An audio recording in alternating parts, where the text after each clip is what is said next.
Hey, Pelvic Posse, and welcome to the Empower Your Pelvis Podcast. Hey, everybody, welcome back to another episode of the Empower Your Pelvis Podcast. I'm your host, Dr. Amanda Fisher. Today, this series is coming at you from a pelvic pain standpoint. All right, I asked on Instagram, what questions do you have regarding pelvic pain?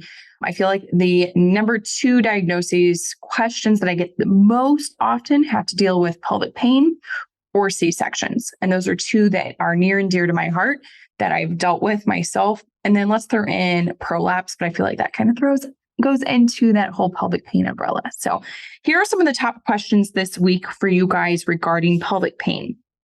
First one, I've noticed that my pelvic pain increases with running or consistent long walks. Can this be improved? Yes, your body is very good at giving you signals and trying to tell you when something is not working well. So whether it is showing us in bladder leakage, showing us in pressure down there, showing us in pain, that's telling us we're probably doing too much of something. So if it's happening with consistent long walks, something that I would do for myself is if I'm walking, let's say 40 minutes and I'm having dysfunction in any way where it's pain, pressure, leakage, then I'm going to think about if I'm doing 40 minutes and that's happening, can I break it? Here's one option into 20 minutes in the morning, 20 minutes in the evening. Can I do 2 separate walks and see how does it feel? Do I have increased pain? Do I have leakage? Do I have pressure? If the answer is no, cool. Then I'm going to do this 20 minutes and 20 minutes throughout the day, twice a day, and see if I can improve my endurance that way. Meaning I might go from 20 minutes to 25 to 30, and so forth until I build up that endurance without having the pain or pressure or leakage.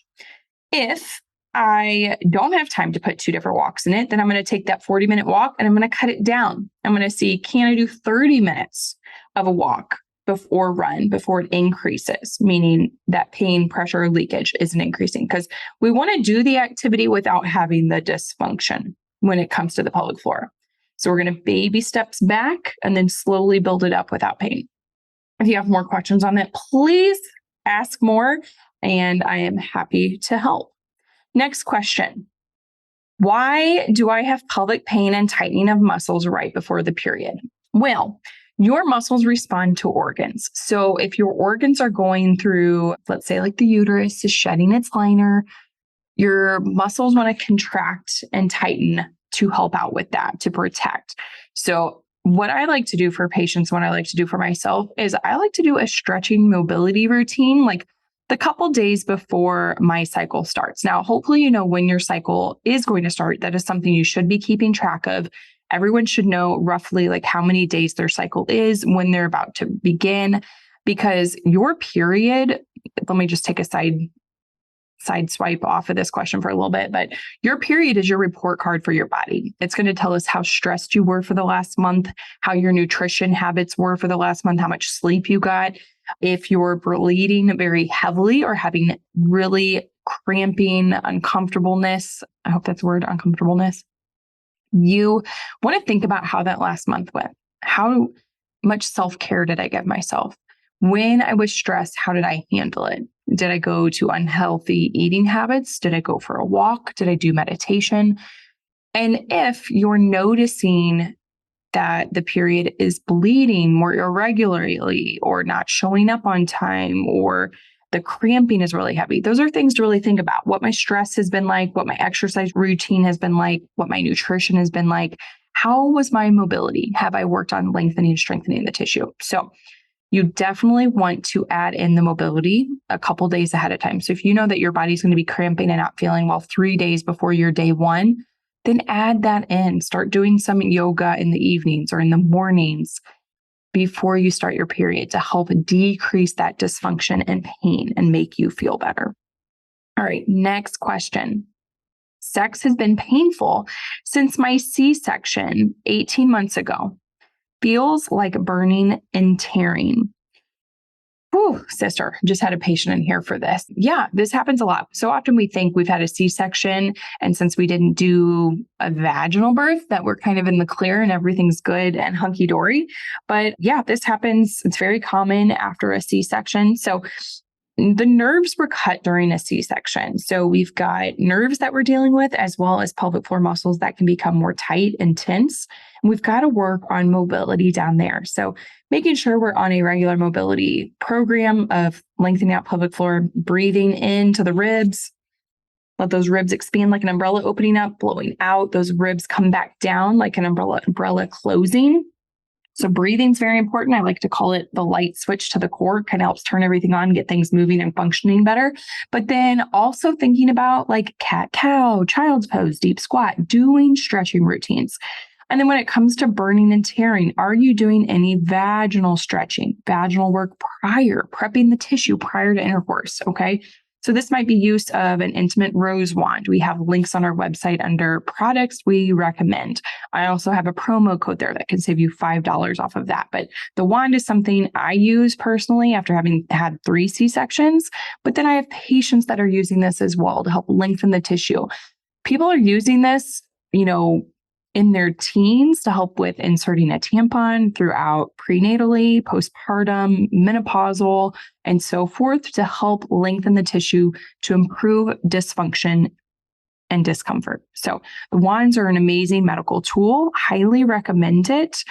So yeah, use one, get one. They're amazing. We have, I think it's in our pelvic pain program. Shoot, I'm blanking. Sparking Up at the Bedroom. Empowered in the Bedroom. That's what it is. On our website, it's for $47. It goes through how to use it with pain with intercourse. So that is an option for you. That link will be in the show notes as well. But $47 right now. And it's a video series for 4 weeks. It's, in my opinion, a great deal because when we go live with patient or with clients, it was around $100. So that is definitely something to check out.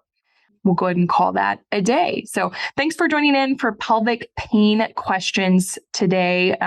This is a question box gets up every Wednesday for Wellness Wednesday questions. So these are definitely ones you want to check out and put them in there if you want them answered. They're going to get a longer answer on here or on a YouTube video compared to on a 1-minute story on Instagram. So if you want more advice on that, let me know. Have a great day, everybody. Thank you for chiming in to the Empower Your Pelvis podcast. I'm your host, Dr. Amina Fisher, founder of Empower Your Pelvis. And let me know if you have any questions. Again, check out that course, $47 for Empowered in the Bedroom, people dealing with pain with intercourse. That course is for you. All right, guys, until next week, wellness in your pelvis. Enjoy.